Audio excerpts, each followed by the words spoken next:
રાજકોટ જિલ્લા ભાજપમાં નવનિયુક્ત હોદ્દેદારોએ સંભાળી જવાબદારી। નવી ટીમનો પદગ્રહણ સમારોહ છે તે યોજાયો। હજારો કાર્યકર્તાઓની હાજરીમાં પદગ્રહણ સમારોહ છે તે યોજાયો।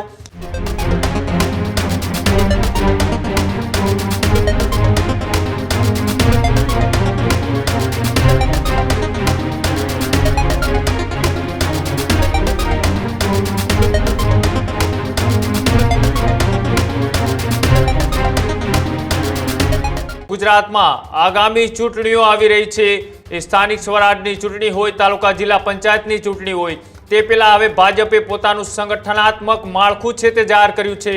ત્યારે આ સંગઠનનું જે માળખું જાહેર થતાં જ પ્રદેશ ભાજપે રાજકોટ જિલ્લા ભાજપનું પણ સંગઠનનું માળખું છે તે જાહેર કર્યું।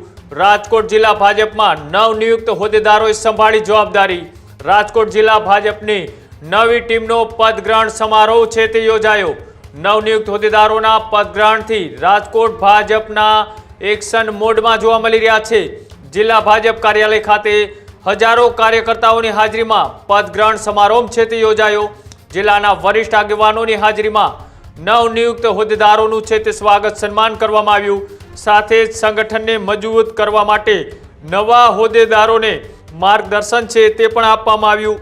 અને સાથે સાથે જે નામ ખૂબ ચર્ચાઓમાં હતા કે અલગ અલગ જિલ્લાઓમાંથી જે નામ છે તેને રિપીટ નહીં કરવામાં આવે, તેમાંના અલ્પેશ ઢોલરિયાને ફરીથી પાર્ટીએ મોટી જવાબદારી સોંપી છે। ફરીથી તેઓને આ જવાબદારી સોંપતાની સાથે ગોંડલ પંથક છે તે રાજકોટ જિલ્લાનું રાજનીતિનું એપિસેન્ટર બન્યું હોય તેવું લાગી રહ્યું છે। ગોંડલમાંથી બે સંગઠનના મજબૂત ચહેરાઓને મોટી જવાબદારી સોંપવામાં આવી છે। સાથે જ પૂર્વ સાંસદ રમેશ ધડુક કે જેઓને પણ સંગઠનની અંદર પ્રદેશમાં મોટી જવાબદારી સોંપવામાં આવી છે, તો સાથે જ રાજકોટ જિલ્લાના સંગઠનમાં ગોંડલ માર્કેટિંગ યાર્ડના ચેરમેન અલ્પેશ ઢોલરિયાને ફરીથી રિપીટ કરવામાં આવ્યા છે। અને આ બંને ચહેરાઓએ ગોંડલમાંથી આવે છે એટલે ક્યાંક ને ક્યાંક રાજકોટ જિલ્લાના એ રાજનીતિનું એપિસેન્ટર અત્યારે ગોંડલ બન્યું હોય તેવું લાગી રહ્યું છે। કેમ કે એક સાથે સંગઠનમાં બે દિગ્ગજ ચહેરાઓને સ્થાન છે તે આપવામાં આવ્યું છે। અને આજે જ્યારે આ સન્માન સમારોહની સાથે સાથે નવનિયુક્ત હોદ્દેદારોએ પોતાના પદગ્રહણ કર્યા, ત્યારે અલ્પેશ ઢોલરિયાએ આ તમામ વસ્તુઓનો જવાબ આપતા અને વિરોધીઓને પણ સામે આટકતરી રીતના જવાબ આપતા શું કહ્યું, આવો તે પણ જોઈએ। ભારતીય જનતા પાર્ટી આમ તો આજે અમારા પ્રદેશ ટીમનો અમારે આભાર માનવો। અમારા પ્રદેશના અધ્યક્ષ જગદીશ વિશ્વકર્મા સાહેબ, અમારા સંગઠન મહામંત્રી રત્નાકરજી, અમારા મહામંત્રી અને સૌરાષ્ટ્રના પ્રભારી અનિરુદ્ધભાઈ દવેના સૂચનાથી, એમના આદેશથી આજે અમારી નવી ટીમ નો પરિચય બેઠક તેમજ પદ ગ્રહણ સમારંભનું આજે આયોજન હતું। આજે મોટી સંખ્યામાં પૂરા જિલ્લામાંથી અમારા કાર્યકર્તાઓ અમારા નવનિયુક્ત હોદ્દેદારોને અભિનંદન આપવા આવ્યા છે।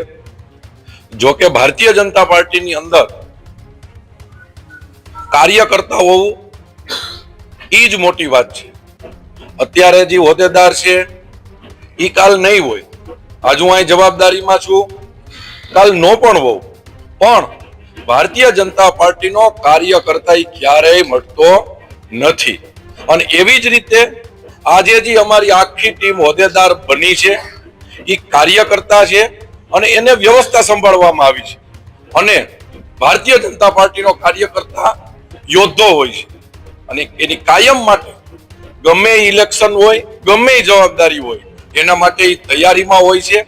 એવી જ રીતે આજે અમારી સમગ્ર ટીમ ભારતીય જનતા પાર્ટી જે જવાબદારી સોંપે એ નિભાવવા માટે અમે તત્પર છે। અને અમારું અત્યારે એક જ લક્ષ્ય છે, આગામી સમયે જિલ્લા પંચાયત, તાલુકા પંચાયત અને નગરપાલિકાની ચૂંટણી આવશે। જે મુઠ્ઠીની તાકાત હોય એમ અમે બધા જ હોદ્દેદારો એક બની સમગ્ર રાજકોટ જિલ્લાના ભારતીય જનતા પાર્ટીના કાર્યકર્તાઓ એક બની આગામી ચૂંટણીના મેદાનમાં ઉતરશું। અને અમારા માટે તાલુકા પંચાયત, જિલ્લા પંચાયત ચૂંટણી એ મોટી વાત અમને દેખાતી નથી। એનું કારણ એ છે કે ભારતીય જનતા પાર્ટીના કાર્યકર્તાઓ પાસે અમારું શીર્ષ નેતૃત્વ એટલે કે નરેન્દ્ર મોદી સાહેબ, આપણા ગૃહમંત્રી અમિત શાહ સાહેબ, અમારા રાષ્ટ્રીય અધ્યક્ષ નીતિન નવીનજી સહિત આગેવાનોએ જે અમને એટલી બધી યોજનાઓ રૂપી અમને હથિયારો આપ્યા છે કે એક યોજના લઈ અમારા આગેવાનો બધા જ અમે બુથ સુધી નીચે સુધી જાશું અને રાજકોટ જિલ્લો મજબૂત થાય, ગુજરાત મજબૂત થાય, ભારત દેશનું સંગઠન મજબૂત થાય અને છેલ્લે અમારા બધાનું એક જ નિશાન છે કે મા ભારતી પરમ વૈભવના શિખરે પે બેસે, આપણો દેશ મહાસત્તા બને, આપણો રાષ્ટ્ર મહાન રાષ્ટ્ર બને અને જે રીતે રામ મંદિર બન્યું, જે રીતે કાશી વિશ્વનાથ કોરિડોર બન્યો, જે રીતે હમણાં સોમનાથનો ઉત્સવ થયો, એવી રીતે સંસ્કૃતિ મજબૂત થાય, રાષ્ટ્ર મજબૂત થાય, એ આશય સાથે અમે એક કાર્યકર્તાઓ ભારતીય જનતા પાર્ટીને મજબૂત કરવા માટે કટિબદ્ધ છે અને મહેનત કરશું.